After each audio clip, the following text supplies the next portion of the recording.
You ever want to really do something and you know you can do it? You know it. You know you have it in you. You know you're confident enough once it gets going, but you just don't do it. That is what it's like to film myself and to show and share what I can maybe help you cook better plant-based food. But because I'm such a perfectionist and I want things to be perfect, which they never turn out to be, but I still want them to be, and I think people can relate to that, it's taken me literally 2 weeks to get me to turn this camera here, right here. And because I don't have all the skills like all these amazing camera people I see, I'm grabbing the tripod. Frankie's laying right here down by my feet. The only one holding me back is me. No matter what I do and making an excuse about, I'm the only one that holds me back. And I'm sick of it. I'm just sick of my own shit. And I need to get over myself. And I also will need to get something off my chest, which I'll do in a little bit. But for now, I want to give you an update of where I've been. If you're new here, my name's Derek. My amazing partner here is Miss America. Frankie, I call her, for her short name. She's also called Francesca, Franklin. When she's not listening to me, I call her some other things sometimes. But they're all loving and endearing because I love her so much. She's the best companion possible. Unconditional love, always. So when I was in Florida, I went to visit my mom.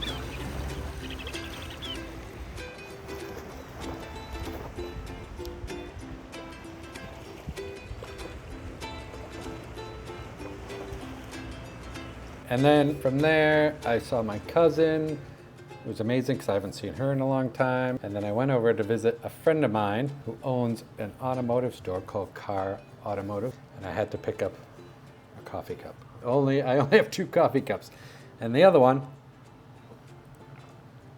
some companies think it's too risky to have it on screen. Remember that? Yeah, if we pronounce those words out, it's pretty funny to me. I honestly never, ever thought a cup.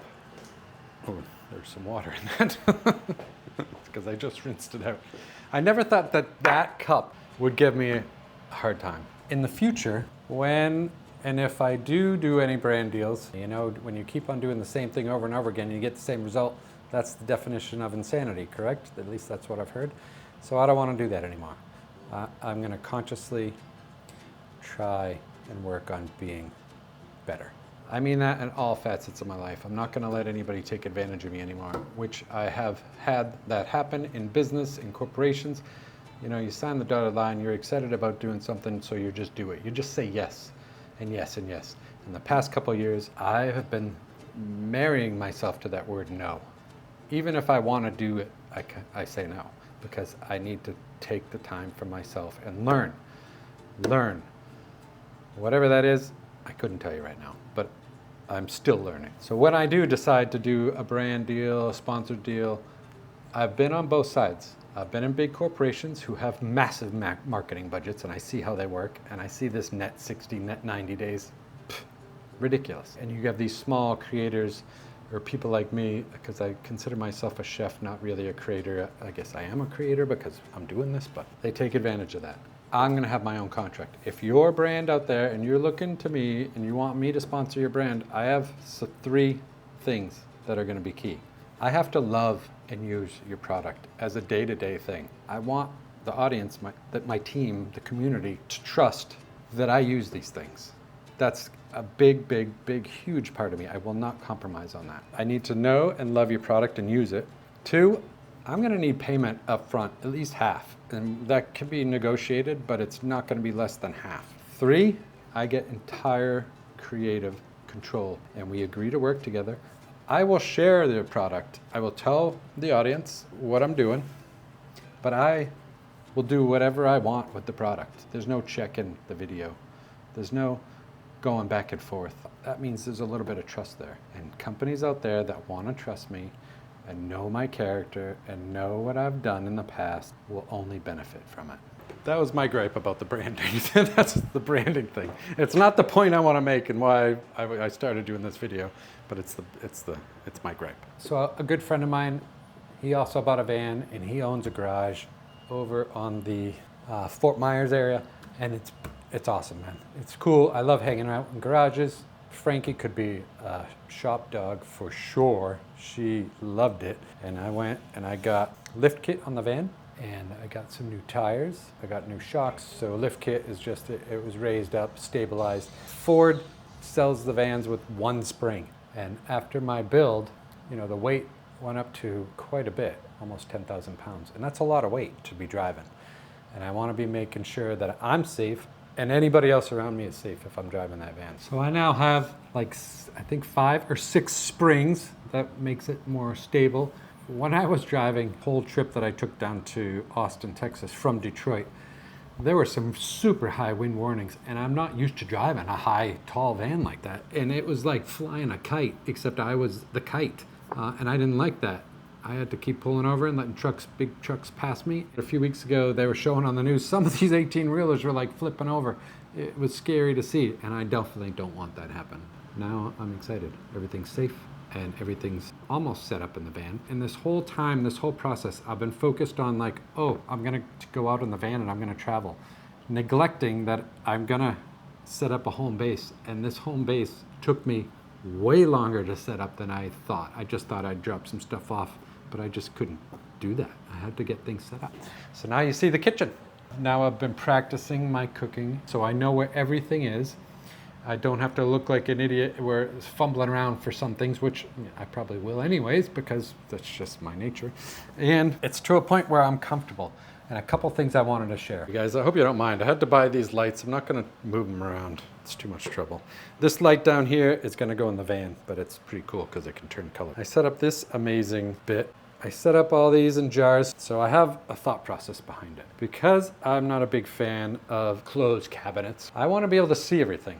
If I can see everything, I can use it. There's some pinto beans. If they're out in the open, I look at them every day. I'm like, oh, I got to make that. It helps with my healthy cooking anyways. So I'm always cooking something from there. I try to make it a point to cook from the jars at least a few times a week. There's popcorn here. There's quinoa. There's hemp seeds, there's white beans, there's lentils, several different kinds. I got orzo, black beans. This is just sugar, which I do use once in a while.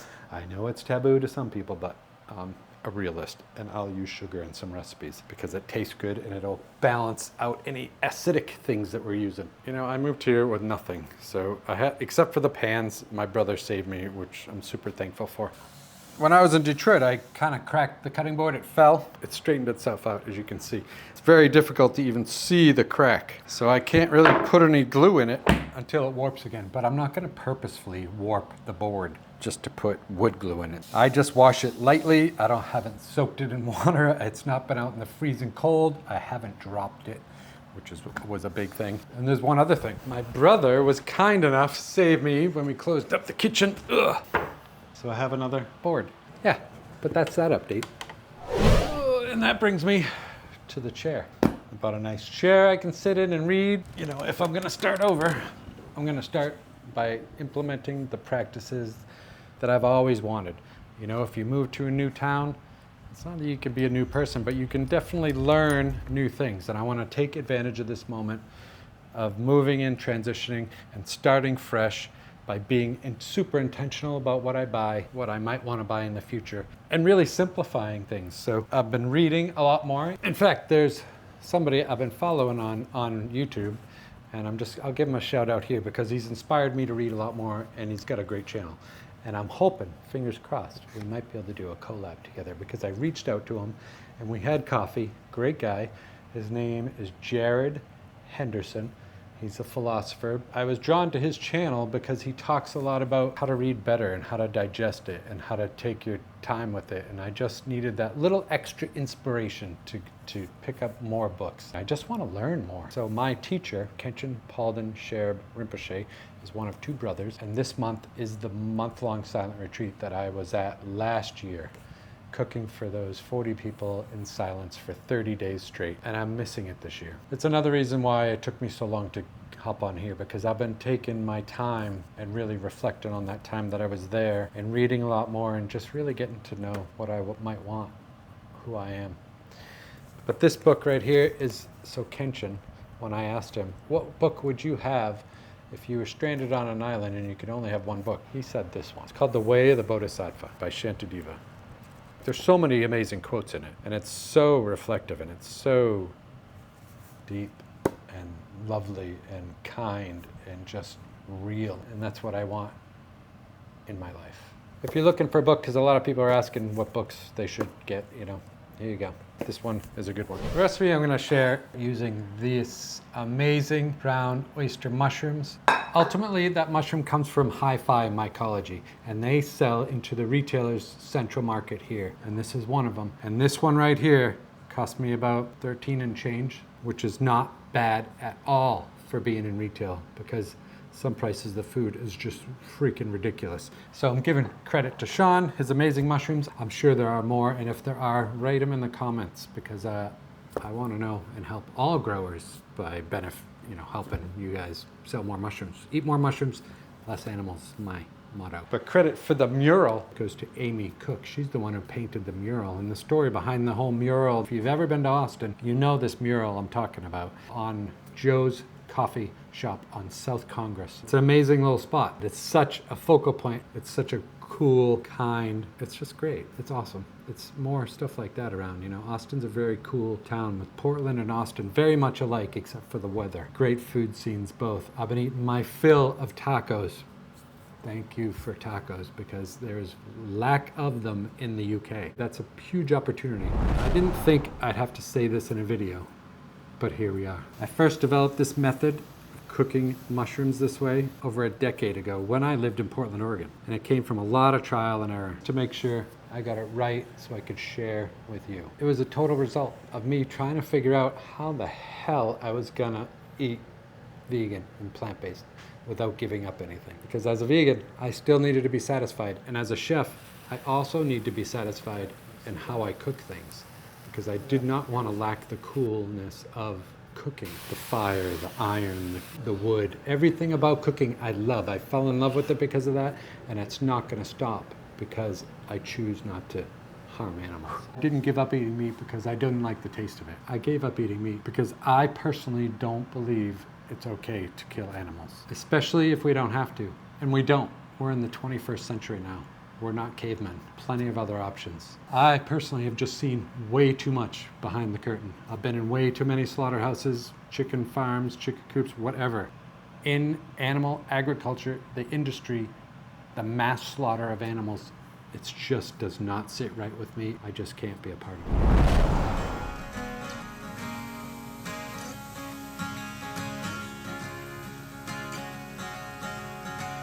So I took it upon myself and created something that not only tasted awesome, as a chef, carries that culinary appeal. It definitely turns heads, and it's super fun to cook. What little knowledge I know, I share it freely. I've taught these techniques to chefs, growers, farmers, creators, home cooks, and companies around the world. I did it because I want to support and help the community.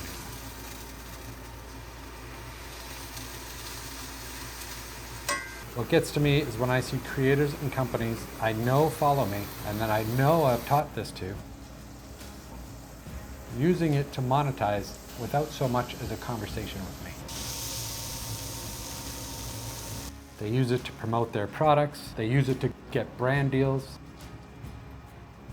And I even know of companies that I've shown this to that are trying to put it into their own brand. And when I reached out to them,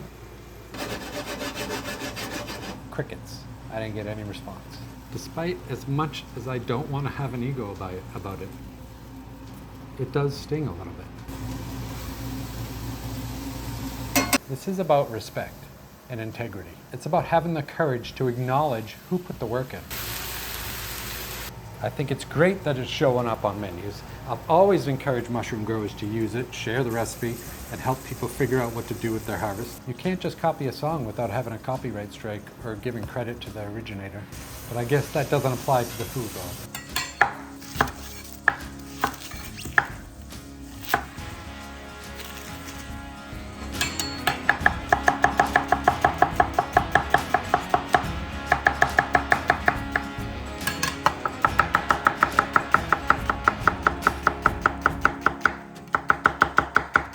For me, it's about being original and giving credit when you're sharing someone else's hard work. I always try to make a point of it when I'm inspired by others.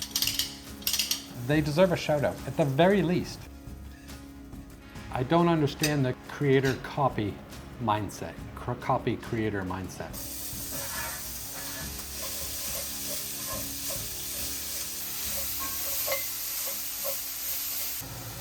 I trained years and years under people who I asked questions and learned from and put in the work.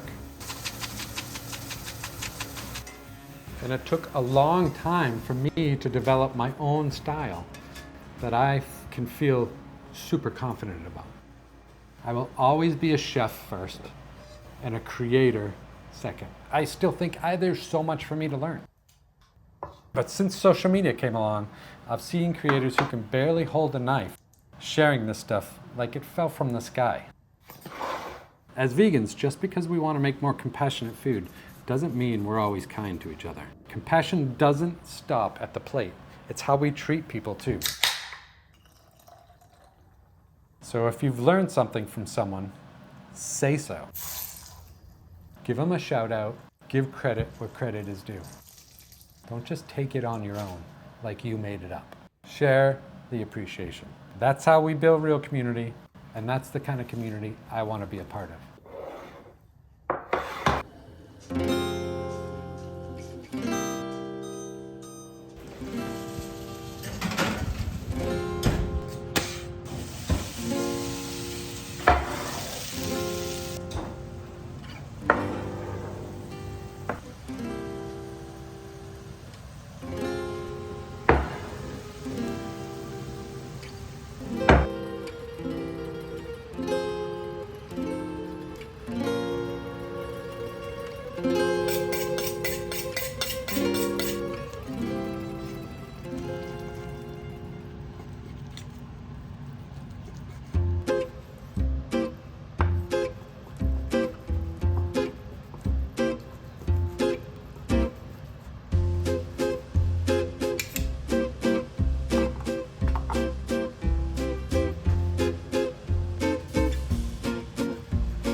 So what do you think? Should we talk more about this stuff? Because I honestly would rather spend my time cooking and sharing than trying to teach people what respect and integrity means. I also believe that if we want to build a community on honesty and compassion, then we have to walk the walk, talk the talk, talk the walk, whatever that saying is.